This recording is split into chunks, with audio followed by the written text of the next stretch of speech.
Welcome once more to the Dracovin Empire. Are you ready to dive back into the world of Golarion? The setting for the Pathfinder role-playing game system. We're going to be heading, once again, into Golarion and pretty much visiting TNZ again. Are we talking about a country? No. We're talking about a ancestry of being there, the Oni. I am your host and guide here, Tantanara Van Dracovin. I'm going to be leading you through information for Oni, keeping you at arm's length to keep you safe from these beings which can be quite dangerous. But please do remember to give me a little bit of support here, a little bit of tip here, like subscribing the bell over the YouTube side of things, and let me know your experience with Oni in the comments below.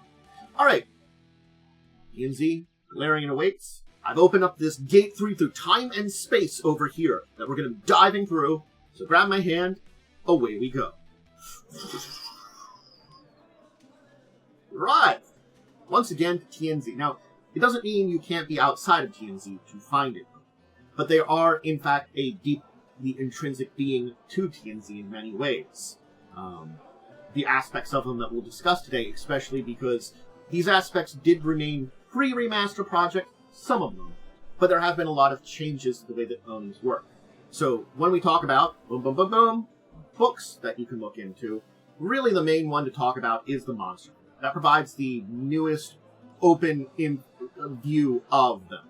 Though the two books that are older in information, the Brynwall Legacy and Dragon Empire's Primer, do provide a little bit of a look on how they used to be. And again, some of this information is no longer canon to the way they were, others is.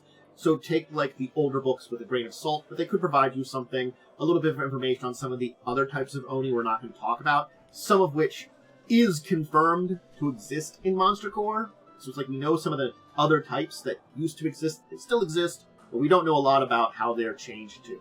So it's all that kind of, the mess of the remaster project still remains. It's going to for quite some time. But anyway, these are those books that you can help, and, you know, I've given my input on all this for now.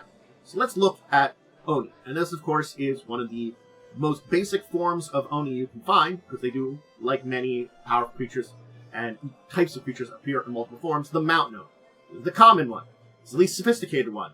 These are like the gluttonous, sloth, general Oni that you talk about when you talk about Oni. These are quintessential Oni. These are beings that can get along with others as long as their bellies are full and they're relaxed, satisfying their gluttony and sloth. Then usually they can peacefully get along with others. Hey! But these are large humanoids, known for strength. They're known for violence, though. Hey, a love of violence does go deep within them. And they have some common traits, which are important to talk about. Shape-shifting. We'll go into a little bit more details. And the most interesting one, which I do love, is in the remaster project, and it's part of their stats, a fear of beings. Yes, beings. This is something that's very traditional with the image of Oni here, especially within Japanese lore. We'll talk about it, though, too, a little bit here. But beings relate to that a little bit, so if you want to look into that on the lore side of things, as to why it kind of matches here. It's funny, it does. They all have a being panic in it. It's fun. We have to look at the origins of Oni in a lot of ways, and we're now switching over to our good friend, the Caldera Oni here. And the origins of Oni are interesting because, though you would look at an Oni and think it's some kind of fiend at first, these were kami, which were nature spirits, which tend to be around the forest of spirits in Minkai. So yes, the original Onis that we can talk about seem to have come from the Minkai region in TNZ. Perhaps because of the forest of spirits, a large amount of kamis, basically people's face, various other regions. It is the main hotbed of Oni activity, and perhaps the origin of where the first Oni came about. But as we know them, they were kami, and some kind of trauma happened to these kami. It left them losing their sacred wards. This could be disasters, callousness of others, and the kami themselves transformed from what they were into the Oni that we know today. So it was this kind of transformation with losing a lot of their powers and abilities, transforming them into something different, into something more mortal, humanoid. They basically lost their spirithood in a lot of ways. Again, we don't know the exact what happened to do this, but again, it seems to be linked to various activities, things that have happened, disasters that have happened. There are those that believe that Oni can be spiritually placated with proper rituals that could transform them back into kami. But would-be saviors have fallen most often to Oni's strength, flesh-rending teeth, and their command of things like storms. So, yeah, you can think you could try to help them out, but they might not want it, they might not need it, and they're certainly not going to let you try a lot of times. It's just an unfortunate part of their makeup in a lot of ways. Now here's of course, Snow Oni. So, now that we kind of know about how they live, we can talk about some of their abilities, how they kind of work together, some of the kind of societies they build and stuff like that. Because they do build societies. You can look at some of the, of course, nations in TNZ. Go see my videos about that. Talk about some of the places like Chu Yi, which is a particular Oni nation. So, yeah. And not that they don't have influence in other places. But, yeah.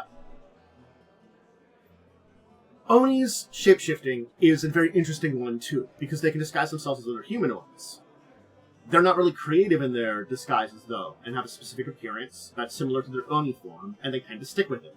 They like one form, stick with it, they've developed something, and this simplicity can catch some people by surprise, because they actually could have alternate forms. The thing is, yeah, are they going to use an alternate form, other than the one that they really like?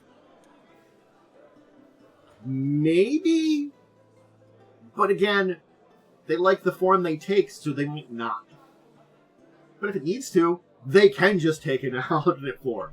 It's just an unusual little, thing that's another one of their idiosyncrasies. It's very interesting in a lot of ways. The fact that they don't just stick with one form in a lot of it. So, yes. They used to be incorporeal. Think about that. They used to be kami. Kami are spirits. They are physical now. So we have to kind of link these two things together. And that's one of the reasons that physical sensations are so big with them, and they tend to have this hedonistic nature to them. Sensation is huge to them. Pain, taste, all these things are important to them. That's why they dive headlong into a lot of sensations and oftentimes go into these more gluttonous, more sinful kind of directions that you can kind of see. These more hedonistic kind of directions.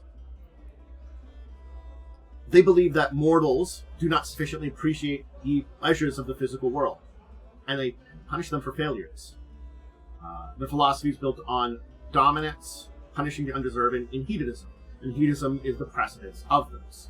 That's of the Grindwall legacy. So again, some of that philosophy could have been updated, but tends to feel like it does fit still within the Onis as they are in Monster World. So again, some of this stuff, keep it a little bit of grain of salt, because I'm trying to combine all the information. Just wanted to note that there too. So yeah. There is Oni that exist across the continent. TNZ, they're different. They do have different societies, and each type of Oni has their own way of building a society. Mountain Oni, when they build a kind of group, they build a certain type of group. Snow Oni, Caldera Oni, Island Oni, and all the other types of Oni all do the same thing. They build all their own unique cultures and build up their different things. And sometimes they can work together and be in different groups. Again, think about Mountain Oni. The most common. They can oftentimes be the muscle for a more powerful Oni of various types. Let's talk about those types. Because we can talk about the four that are in the Monster Core. And this is the last one that I haven't showed a picture of. Island. So Mountain, Snow, Caldera, Island are the four that we know are confirmed. Definitely. And we know from the Monster Core that some of the older ones are still here. The Monster Core specifically mentions Village Oni, Night Oni, Void Oni, and of course Storm Oni. So we know those four still exist too. But there's a whole group of Oni that we're unsure of at this point in time. Some of the Oni that were based on other various things, some other groups that are Oni adjacent, Things like the Oni that are similar to hobgoblins, I don't know if they still exist. Ones that are similar to certain other ancestries, they might not exist. It's kind of like the reason that which was more common in the old days, but probably doesn't exist now, what used to be the Ogre Mage probably doesn't exist. Because it was Ogre Mage in D&D and became a type of Oni here in Pathfinder and was around for a good portion of that time. And what we know as the Mountain Oni now is really the effective descendant from the Ogre Mage. So it is something completely different, but you can see that, like, it is its own thing now rather than being the old form of it. So, again, we know about the Storm Oni, Village Oni, Void Oni, Shadow Oni, and we know that they had the Ya forms. Like, the Island Oni is basically the Water Ya. The Caldera Ioni is the Fire Ya. So I'm guessing, like, the Shadow Ya is the Shadow Oni now. Things like that they've been more integrated. Maybe the Wind Ya is now the Storm Oni. Again, we're not sure 100% because we know of the other types that exist, but again, it's just, we don't know 100%. And the Void Ya is probably the Void Ya. Again, going from into the remaster project, we know vaguely what exists, but unless we get books with those 4 other Onis and their stats, we cannot compare them to the old ones 100%. We can by name and by association in a lot of ways, but it's a difficult thing. It's one of those things of when the editions changed, a lot of creatures kind of updated, and the remaster project has done that. So if you want to use older Oni, I would say appropriately connect the Oni together. That might be good, and you can just kind of update them. Or, if it's something a little outside and different than what would be normal now, you can just come up with something on your own. Doesn't mean that there aren't other types of Oni. But this is, again, one of those points in time where I would love a Monster Corps 2 or Monster Corps 3 to get some more updates. Not gonna lie. I like the updates and better fix some stats and stuff too. Anyway, let's talk about the final thing that I want to discuss today. Kishin Oni. Kishin Oni are the leaders of the Oni. They are Oni Daimyo. They are demigods in a lot of ways. And of course, that makes them in an incredibly important position. There are many that have taken on the title of Kishin. These quasi-deities, these demigods themselves with unique power and powerful domains within the moral world. This is Imna, the Empress of the World. There's also Akuma, Murana, and Nocta. Akuma, the Horned King, Murona, the Dark Mother, Nocta, the Red King. They all find some worship to them as demigods in a lot of ways, but are also incredibly powerful. These aren't the only known Kishin names that we know about, but these are the ones, again, that are confirmed in Monster Corps. The Oni Daimyo is an older term for it. I'm still using that one, but you probably just call them Kishin Oni post Monster Corps, so keep that in mind, that if you see the older term, that's what it would have been in there. But Shimon, Gyuku, Omiuza, Ushitora, and Yabu all are other known named Kishin Oni that exist out there. So these are the 10 ones that we know the names of. And again, only about 4 of them appeared by name in Monster Corps. But if you wanted to update the other 6, you honestly could. Because things like Murona would have been in the old Lord Ogre Mage and now be a Mountain Oni. Ima, which was a Void Ya, would probably just be a Void Oni. So you can see how, like, she's Void Oni. We can kind of confirm that. We know that she was Void Ya and the oldest of basically combining her together. The four-armed mistress here. So, again, it's this thing of using logic when updating and kind of keeping in with this stuff. Thumbs up here. But these are incredibly powerful beings. Demigods, near divine powers, unique abilities, kind of transcending into a more spiritual being while still remaining physical almost. You have to kind of think of it like that. Remember, they come from kami, spiritual beings, incorporeal, spirits. And they have taken these physical forms, and these higher beings have become higher versions of them. Basically nigh on to divine in a lot of ways. And yeah, quasi-deities are, again, weakest of the divine entities, but still, godlings, demigods, nascent demon lords, all these different things. These are maybe a little less than demigods. They're on the cusp of demigods, but they are powerful, and they are dangerous, and they are still Oni. That's where we'll leave it today. I wanted to talk about the Oni. I thought about doing this, and I finally did it. I had the entire TNZ world guide I've been going through, and a lot of times Oni come up, and Oni are such an interesting group because, again, the TNZ world guide does a good job of establishing them and talking about them with regards to how things have changed in the Remaster project, and certainly speaking, looking at the old lore and combining it in knowledge with the new lore, and looking in the Remaster project and Monster Core, has been a fascinating kind of look on how this group has evolved. Basically, it came out as a simple thing of taking the strange creature as it was from D&D, the original origin of a lot of this, the Ogre Mage, which was something that was just a little different and was based around, in a lot of ways, more Asian traditions and more on the ogres and Oni of, Japanese lore and stuff like that. If you really look at it, how the Ogre Mage has been displayed in a lot of ways as a creature in D&D. It's kind of where it comes from. And you kind of see it evolving into an Oni when it's transferred over to Pathfinder, and then we're transforming it over to really diving deep into that class of lore. And I think that's an important part about a lot of creatures in TNZ. They deal with the lore there. And again, you do have to harken back that Oni are a much more TN thing. Doesn't mean they're not outside of TNZ. It's just not as common. And, Kami aren't just in TNZ, aren't just in Arts of Spirits. They are just probably more readily seen because of that. They're a common sight. The first Kami appeared during the Age of Creation Minkai, spread throughout TNZ. So it is a kind of thing that where Kami go, Oni probably also go. And yes, outside of TNZ, probably a lot less common because, again, it's been spread out from that area.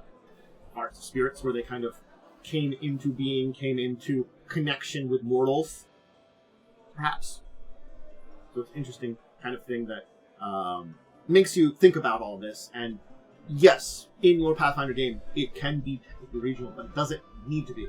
You certainly could be somewhere in Avastian, or Avestan, or somewhere in Grund, and encounter an Oni. Whether he's native to that region, or a traveler,